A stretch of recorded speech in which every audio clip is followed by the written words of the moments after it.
Extremely talented world violinist Vadim Gluzman is here to play with Vancouver Symphony Orchestra. His recital schedule is rigorous and it's riveting. Before the iconic Isaac Stern and other world-class teachers took him under their wings, he was a bit of a problem child, more interested in hockey and fooling around than hitting the high notes. And now you hit the high notes and the low notes, and you play on a Stradivarius. How did you get that?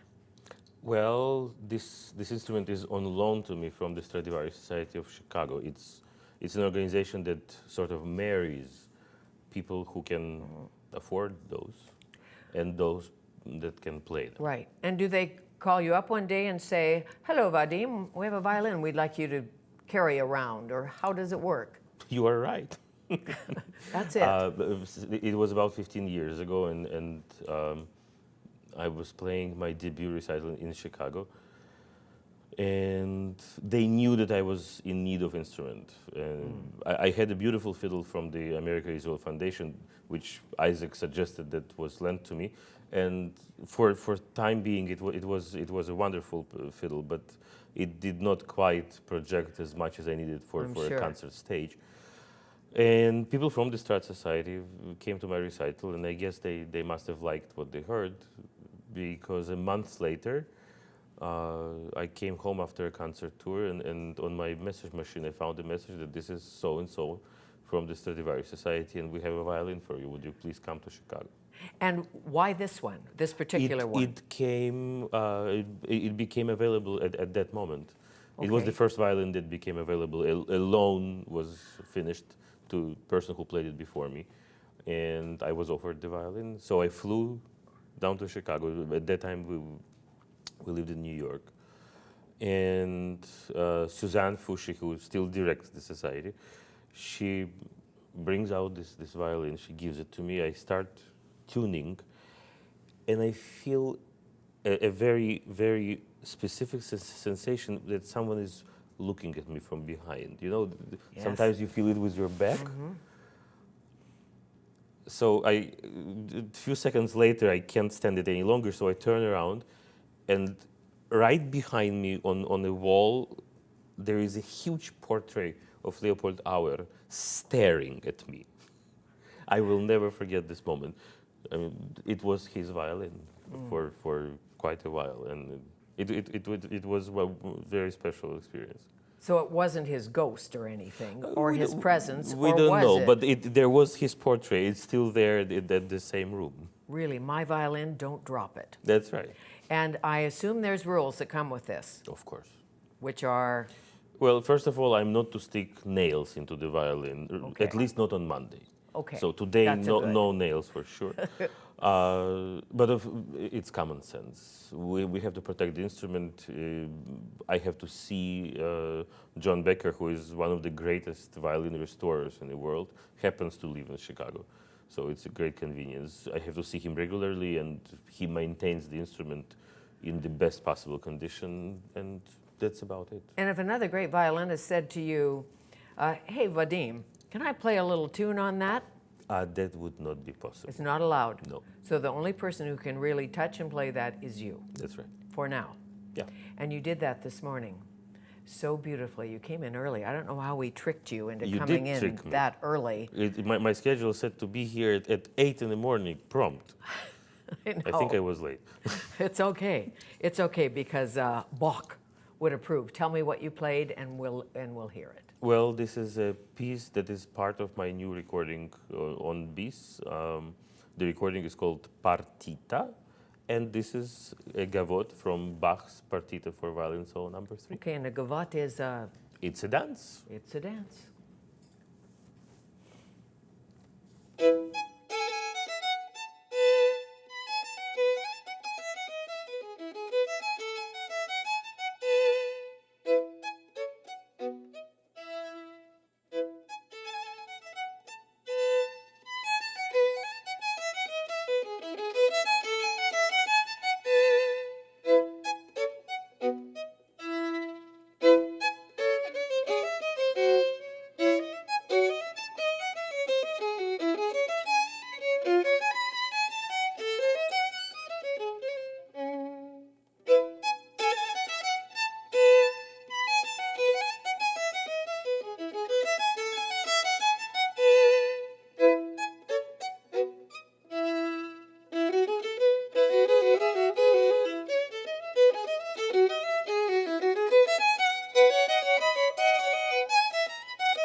Israeli violinist Vadim Gluzman plays the violin because he needs to play.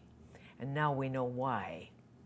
You're in Vancouver fifth time That's right. to play with the Vancouver Symphony Orchestra, and tonight, Bernstein, That's a right. little serenade.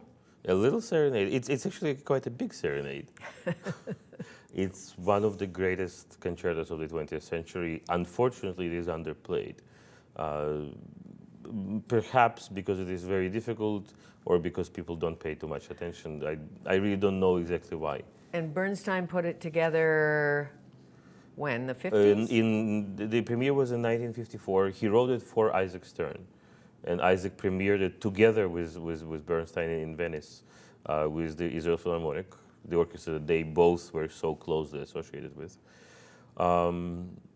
It was commissioned by the Kusevitsky Foundation in Boston, and they asked him to write a piece based on Plato's Symposium, the symposium about love. Where, The philosopher, Plato. Right. Plato. Yes. Plato. Plato. That's right. And Bernstein forgot about the commission. And he had to scramble at the very last moment. And he scrambled together a piece that he himself called his best classical composition. Really? It really is stunning. It is scored for solo violin, string orchestra, percussions, and harp. And it really is a challenge for everybody. And I must tell you, I've been playing this concerto for many years now. I've recorded it, and the Vancouver Symphony sounds great. Mm-hmm. They really do. Well, we have a confession to make because we made a tiny error this morning, but we corrected it because after I did the introduction, we played a piece of music, and you said, because you're standing right there, that's not me playing. Didn't sound like me. Didn't sound like me, so you know immediately. Unless I'm out of my mind, which is very possible. Right. No, I don't think so. But of course, if you're a singer, you know. Of course. But if you play an instrument, you know. As well. Mm-hmm. Yeah. How many Stradivari in the world left? How many left? A lot, actually. He made over 1,000 instruments over his lifetime. And we have to mention that he lived to be 93 years old. Yes. Back when life expectancy was about 40. He outlived everyone by 2.5 times. It's amazing. He died at his working bench cutting wood for his next instrument. So the passion ran deep. Yeah. Who determines the value of a Stradivarius? I guess the buyer. Really? Well, because a cheap one would be $6 million. Well, probably no. A cheap Strat today would be probably 2 or 3. Okay. But that would mean that the instrument is not in a great condition and maybe not from the best year. Like wine, there are years and there are years. Right. But the prices are absolutely extraordinary. And if you look at the historical perspective, just like great pieces of art, a painting by Renoir or Rembrandt, they appreciate it in value tremendously. Of course. The same with great violins. Mm-hmm. And it's not about the price. At the end of the day, no. Would I hear a difference, or somebody who has a better ear than I, between this one and one that was worth $16 million? There is a difference. There is a difference. There is a difference, and you will hear it. And even me. Absolutely. How is it different? Try describing sound in words, in language that is not your own. You will know how I feel now. Okay. And if they decided to give you another one, another Stradivarius, and I'm sure they will offer if you want, are you married to this one? Absolutely. I know you're married to Angela, but I'm you're also to married Angela. to this one. She says that this is the only other woman she will let into the house. Okay. In Russian, violin is female, and we speak Russian to each other. Okay. It's been 15 years, and when I think of violin sound in general, I imagine this. And when you travel with this, you carry it, obviously. I guess you don't put it into No, I don't. luggage. No. No. Although I've been offered a few times, and I had to respectfully decline. I see, because with all the new rules today, flying is more rigorous, as you know. It sometimes becomes quite difficult, but we managed. Okay, now this is a CD close to your heart, the one you gave me last time with Barbara Bernstein and Bloch, and you have a new one out called That's right, Partita. Partita, And hence Gavotte from Partita for violin solo number 3, Bach. That's right. How lovely to see you again. Wonderful to be back. Thank you. Vadim Gluzman. And remember, you can catch our conversation on YouTube or follow me on Twitter at Fanny Kiefer. There will be many more musical, accomplished, and entertaining guests to come. Thanks for watching Shaw TV and being with us today.